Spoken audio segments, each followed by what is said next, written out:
Good morning everyone. Basahin tayo natin libro guys. History of the Filipino People by Agoncillo and Guerrero. Today is 17 February 2023. History of the Filipino People Part 4, the American Period. Topic number 20, Preparations for Independence.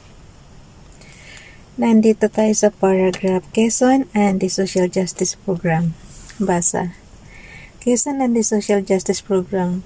Maganda pala pag naka-headphone ako. Bumibilog yung mukha ko. Okay, ulit. Quezon and the Social Justice Program. Realizing that the conditions obtaining among the masses might force them to resort to armed violence against the government, President Quezon enunciated the policy of social justice, which was defined by a delegate to the Constitutional Convention as justice to the common tao, the improvement of his lot by emancipating him from the social injustices from which he has been suffering, and by giving him and seeing to it that he gets what is rightly due him. Quezon was aware of the great magnitude of the social problem that he must solve with social justice. He declared that the problem of our age is how to harmonize property right with the right to live, and the right to live is paramount and above every other right. What we have an excess of our needs and reasonable luxury should be spent pro bono publico. The struggle that we see everywhere is between those who have and those who have not. Upon assuming the presidency of the Commonwealth, Quezon took executive action and secured the enactment of laws that would improve the conditions of the underprivileged masses. Special social legislation were passed, including among others the following: laws establishing a court of industrial relations to function as arbiter between labor and capital, providing for minimum wages for industrial and agricultural laborers, limiting workers' hours to 8, requiring written contracts between landowners and tenants. Ayan guys, laging mayroong contracts between landowners and tenants. Requiring written contracts between landowners and tenants. Establishing credit facilities for farmers, authorizing the president to acquire private lands for resale in small parcels to farmers.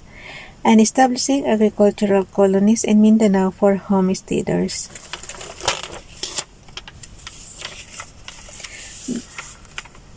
The government also took concrete steps to alleviate peasant discontent by attempting to purchase vast haciendas in Luzon, accelerating tenancy cases pending in the courts, and encouraging improved production and creating employment opportunities through the establishment of government corporations that would supervise the cultivation and sale of major export commodities of the Philippines. Quezon also issued an executive order which created the Rural Progress Administration for the purpose of promoting land ownership and improving the living conditions and the general welfare of the rural population. Quezon, however, found out it was one thing to pass benevolent laws and another thing to implement them successfully, particularly because the landlords and vested interests in both the government and his private circle of friends and supporters who helped him in difficult and trying situations resisted these social justice legislations. Efforts on the part of the Commonwealth to obtain settlement of tenancy troubles in Central Luzon were of little avail because of this opposition. The governor of Pampanga, for example, set up a counter-organization to prevent the parceling of lands to the tenants. Landowners organized and equipped their own armies to oppose the mushrooming peasant organizations. Vested interests in the National Assembly opposed Quezon's recommendation for social justice legislation by introducing bills repealing the 8-hour labor law, making strikes, boycotts, picketing, and social agitation. Labor troubles and agrarian disputes continued unabated. Realistic re-examination of the Philippine problem. The enormity and seeming impossibility of solution to the problems of the Commonwealth so concerned President Quezon that he wavered between early independence and a longer transition and preparatory period for the Philippines.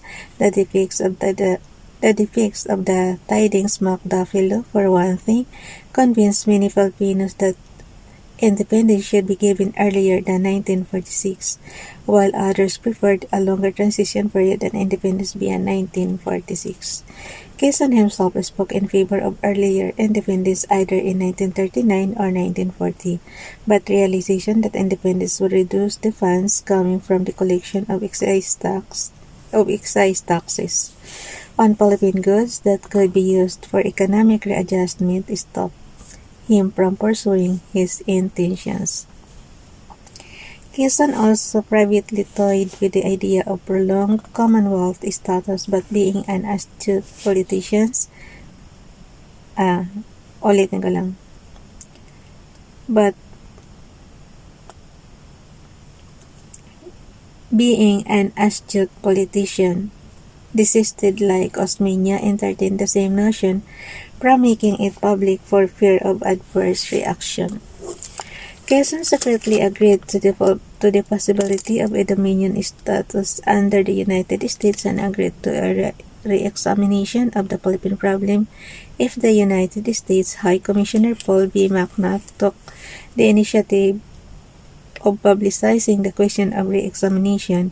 It remained for McNutt, who had become a friend of Quezon, to sound out the Filipinos' attitude toward re-examination of the Philippine problem with a view to finding out whether the Filipinos would favor a revised American policy favoring permanent political and economic relationship of the Philippines with the United States. In a radio address on March 14, 1937, McNutt proposed that a mutual agreement providing for permanent political and economic ties, something akin to the dominion relationship between Great Britain and Canada, be affected between the United States and the Philippines. The Filipinos vehemently reacted against the proposal, and Quezon, who had agreed initially to re-examination, decided it would be politically imprudent to endorse it. However, in view of deteriorating world conditions at the time, Quezon did not close the door to the possibility of official negotiating between the Commonwealth and the United States on the subject of re-examination.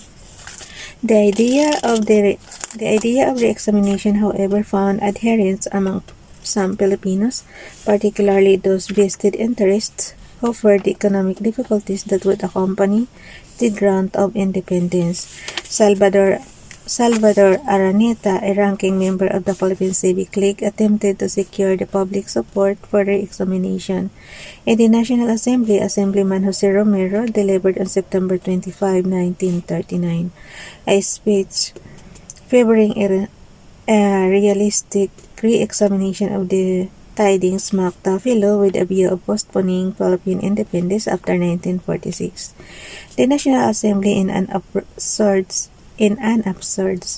of nationalistic fervor, refused to encourage such overtures for the postponement or abandonment of independence in 1946 and adopted a strong resolution affirming their complete support for the provisions on independence of the tidings mocked Buffalo. Failure to do so, they pointed out, would be committing a cowardly desertion of the genuine ideals, the aspirations of the Filipino people, to whom the leaders of the party in power have promised that they would work for immediate independence. Quezon himself was convinced that the difficulties of sovereign existence must be borne by the people with little help from the United States if they were to really deserve real freedom and independence. Thus, on January 31, 1941, President Quezon concluded his annual message to the National Assembly in the following words: "In the midst of this great crisis, our duty is clear. By a solemn covenant with America, the advent of our national independence is assured. We must prepare for it. We must not procrastinate. We must not falter. Trusting in divine providence, we must move forward firmly and courageously to achieve our long-cherished ideal, the establishment of the Philippine Republic, and to secure for our people prosperity, happiness, and freedom under the shelter of peace and democracy. 10 months later, the Japanese invaded the Philippines, cutting short the odyssey of the Commonwealth toward final independence and destroying the achievements the Filipinos had made to prepare themselves for the independence in 1946. Bukas na itong topic 21 guys, results of the American occupation. So, for February 18 na ito. 18, 2023. Ang bilis natin guys, no? 3 months lang. Mahigit na sa kalahati ang ating nabasa. So, konting tiis na lang matapos na natin yung libro. Bye everyone. God bless.